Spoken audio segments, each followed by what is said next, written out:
Дос деген ыйык нерсе эгер аны баалай билседе, Пысыкөл облусунун Жетөгөз районуна караштуу Кызыл Суу айылынын тургуну азыркы учурда Москвада эмгектенип жүргөн Жапаров Эрнест Закиржановичти 22 февраль Кырчын Кура 41 жаш өздүк майрамы менен куттуктайбыз. Өмүрүң өлчөсү жок узун болсун, жаратканым жолуңда ачып койсун.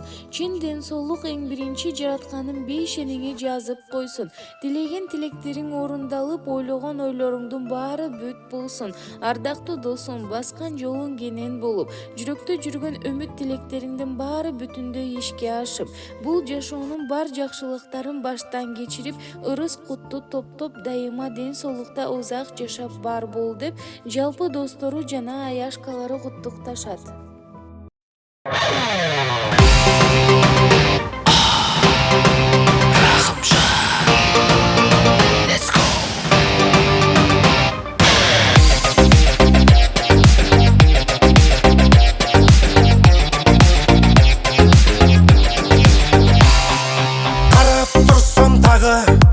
Өмірдің көп қойсаңы,